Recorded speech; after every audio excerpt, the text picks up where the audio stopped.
አሰላሙ አለይኩም ወረህመቱላሂ ወበረካቱሁ። ውድና የተከበራችሁ የቻናሌ ቤተሰቦች እንዴት ናችሁ? እኔ ያለሁ አልሐምዱሊላህ። ወዳችሁ ፈዳችሁ ስለምትከታተሉኝ ከልብ አድርጌ አመሰግናለሁ። ይህን ቪዲዮ ከወደዳችሁት ላይክ፣ ሼር፣ ሰብስክራይብ ማድረጋችሁን አትርሱ። አማናዬ ክፍል 2። አይማ ምን ብዬ ቀየምሻለሁ? እኔ እኮ አሁን ህፃን ልጅ አይደለሁም። ለምንስ አትደውልኝ ብዬ አልቀየምሽም። ድሮም እኮ ህፃን ስለነበርኩ ነው፣ ስለማትወጂ ነው ሁልጊዜ የማትደውልኝ የምልሽ።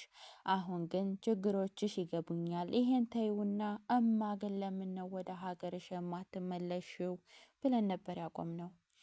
እኔም አያቴም በጣም እኮ ነው የናፈቅሽን እማ፣ በአላህ ነይ እኔ እኮ ወላሂ መልክሽን እንኳን አላቀውም እያልኩ እንባ ተናነቀኝ። እረ በአላህ ፍርዶስ አታልቅሺ፣ አላህ ባለው ጊዜ እመጣለሁ። ደሞ እኮ ምን ይዤ ወደ ሀገር እንደምመለስ ግራ ስለገባኝ ነው።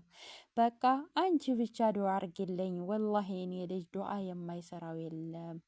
እሱማ ልክ ነሽ። አላህ እኮ እንዲህ ብሎናል።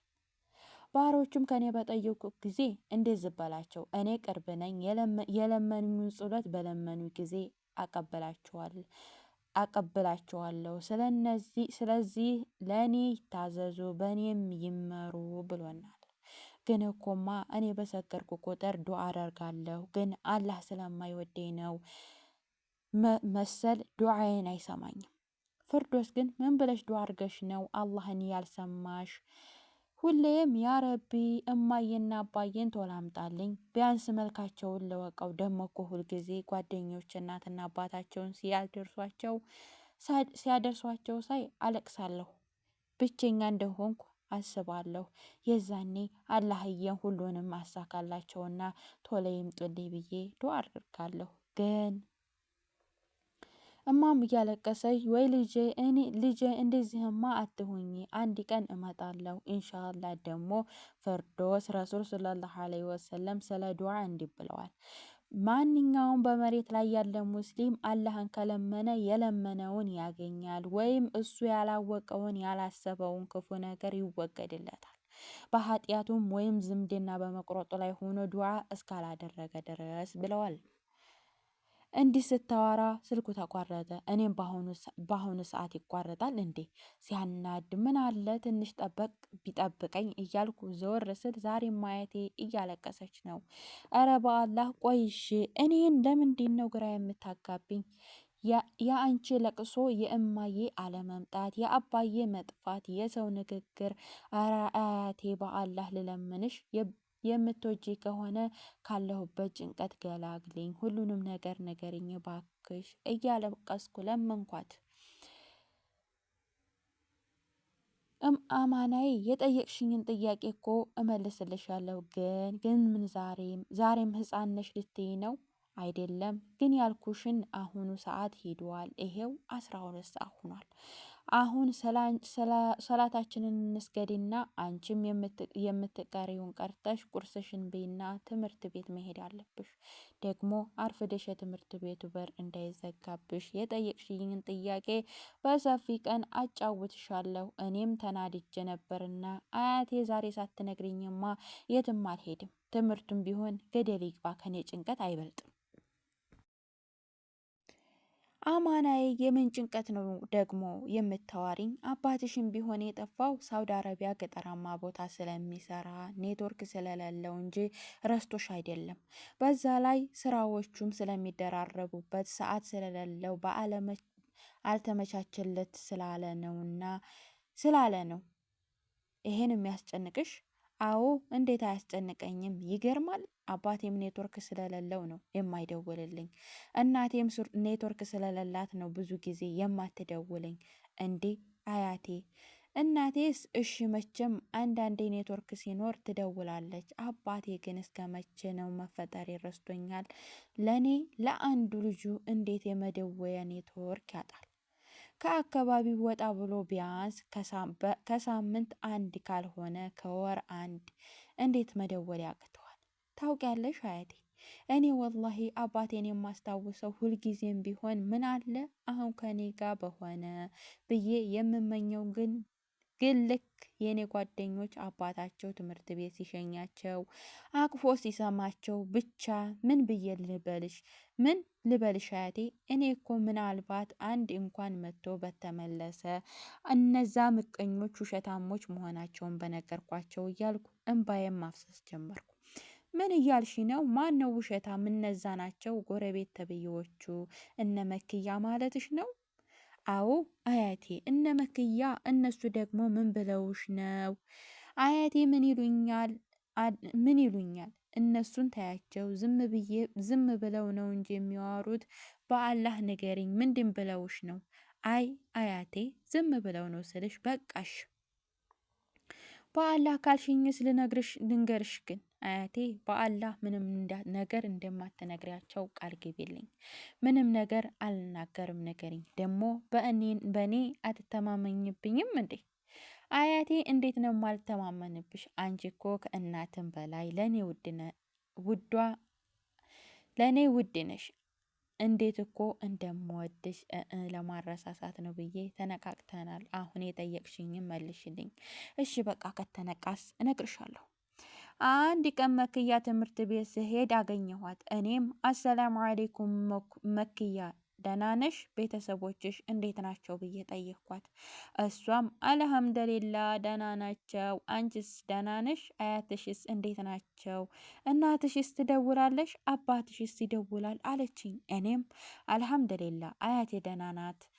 እናቴ እንኳን ከደወለች ትንሽ ቆየት ብላለች። አባቴ ደግሞ ጭራሹ ደውሎ አያውቅም። ምን ነው ጠይቀሽኝ የማታውቂውን ደውለዋል ያውቃሉ ብለሽ ያልጠይቅሽኝን የጠየቅሽ በሰላም ነው አልኳት። ፊቷም ትንሽ ቅይር ብሎብኛል። መኩ ፍርዶስ እሱስ በሰላም ነው ግን አለችኝ። እኔ ልጅሽ ጥያቄ መጠየቅ አለችኝ። እኔ ልጅሽ ጥያቄ መጠየቅ እወዳለሁ የለ ግን ምንድነው መኩ አልኳት። ፍርዶስ አሁን የምነግርሽን እንደማታምንኝ አውቃለሁ፣ ግን ማወቅን አለብሽ። እኔ ራሱ እማዬ ስታወራ ሰምቻት ነው። እንደማታኮርፊኝ ተስፋ አደርጋለሁ። እኔም እረ መኩ በአላህ ምንድን ነው? አታስጨንቂኝ፣ ችግር አለ? እሺ እናትሽ ስለ እኔ ምን ብላ ስታወራ ሰማሻት ብዬ ጠየቅኳት። እሷም ወላሂ እመኝኝ ፍርዶስ፣ አንድ ቀን ማታ ሁሉም ተኝቶ የእማዬ ስልክ ጠራ። ማን ነው ደግሞ ከመቼ የደወለው እያለች እማዬ አነሳችው። እኔም ከእንቅልፌ ነቃሁና ማን ይሆን አልኳት። የተኛሁ መስዬ ማዳመጥ ጀመርኩ። እማዬም ስልኩን አንስታ ወአለይኩም ሰላም ሀዩ ስትል የፍርዶስ እናት ናት እንዴ ብዬ ማዳመጥ ጀመርኩ። እነሱም የሆዳቸውን ማውራት ጀመሩ። ያው ጓደኞች እንደሆኑ አብረውም እንዳደጉ መቼም አያትሽ ነግራሻለች። አዎ ነግራኛለች። በጣም የሚዋደዱ አብሮ አደግ ጓደኞች እንደሆኑ ሌላም ብዙ ነገሮች አጫውታኛለች። እሺ ይሄን ካወቅሽ እያወሩትን ልንገርሽ። መቼም እንደዚህ እየተዋደዱ አይወሻሹም። እሺ ግን በአላህ እቸኮላለሁ። ከነገርሺ ቶሎ ንገሪኝ ላዳምጥሽ። ካልነገርሺ ደግሞ ቻው፣ ትምህርት ይረፍድብኛል። እንዴ ፍርዶስ፣ እኔ እኮ እንዴት እንደምነግርሽ ግራ ስለገባኝ ነው። ይሄን ያህል ምኑ ነው ግራ የሚያጋባሽ? ሰፕራይዝ ባልሆነ ልትመጣ መሆኑን ልትነግሪ ነው እንዴ? ወላሂ ይሄ ከሆነ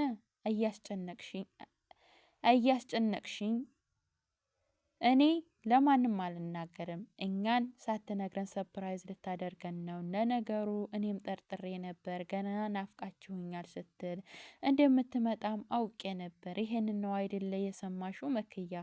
ዛሬ በጣም ደስ ብሎኛል። አይ ፍርዶስ፣ ወይ መምጣት አሁን ደስታ ለመናገር እንዲህ አድርጌ የምፈራ ይመስልሻል? እና ሀዘንን ለመናገር ነው የፈራሽው?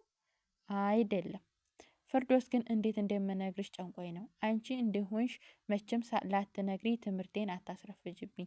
በይ ደህና ዋይ። እሺ ፍርዶስ፣ በቃ አሁን ግን ወስኛለሁ፣ እነግርሻለሁ አለች። እሺ እየሰማሁሽ ነው፣ ግን ሰዓት የለኝም። አሳጥሪው፣ ችግር የለውም አሳጥሬዋለሁ። ግን ከሰማሽ በኋላ በአላህ ቃል ግቢልኝ። መክያ ናት የነገረችኝ እንዳትዪ፣ አንቺም በህይወትሽ ምንም እንዳታደርጊ፣ አያትሽም ቢሆን ይብለጥ ወዳጅ እንጂ ፍጹም እንዳታጥያት፣ ውደጃት እንጂ ፍጹም እንዳታጫት ቃል ግቢልኝ። ምን እያልሽ ነው? እኔ ግን ምንም የምትዩ ግልጽ ሊሆንልኝ አልቻለም። ይብለጥ ውስብስብ እያለብኝ ነው። ቆይ ይሄንን ያህል ምንድን ነው እያልኩ ትንሽ ካሰብኩ በኋላ እሺ ቃል እገባልሻለሁ፣ ለማንም አልናገርም። አያቴንም ይብለጥ እወዳታለሁ። በህይወቴ ላይም ምንም ነገር አላደርግም። ብቻ ቶሎ ነገርኛ አፍጥኘው። ይኸውልሽ ፍርዶስ፣ መቼም ሰውነንና ቁመን አንቀርም። እንኳን እኛ ውዱ ነቢዩ ረሱል ሰለላሁ ዐለይሂ ወሰለም ወደ አሄራ ሂደዋል። ልክ እንደሳቸው ያንቺም እናትና አባት ምን ያንቺም እናትና አባት ወደ አሄራ ሄደዋል ምን እያልሽ ነው እያልኩኝ ድምፄን በጣም ከፍ አድርጌ ጮህኩኝ። መክያ መቼም አባቴ ደውሎ አያውቅም ስላልኩሽ ነው ይሄንን የተመኘሽልኝ ብያት፣ እናቴስ ብትሆን ስላልመጣች ነው እንደዚህ ክፉዋን የተመኘሽላት? ላኢላሀ ኢለላህ። በስልክ ሰሞኑን ደውላ ነበር እያልኩሽ፣ ምንም እንኳን ባታሳድገኝም በጣም እኮ ወዳታለሁ። ምን በድዬሽ ነው ግን መክያ አልኳት። ሀባይ በገልቢ ስለተከታተላችሁ በጣም አድርጌ አመሰግናለሁ። በቀጣይ ቪዲዮ እስከምንገናኝ ድረስ መልካም ጊዜ ይሆንላችሁ። ይህን ቪዲዮ ከወደዳችሁት ላይክ፣ ሼር፣ ሰብስክራይብ አድርጉ።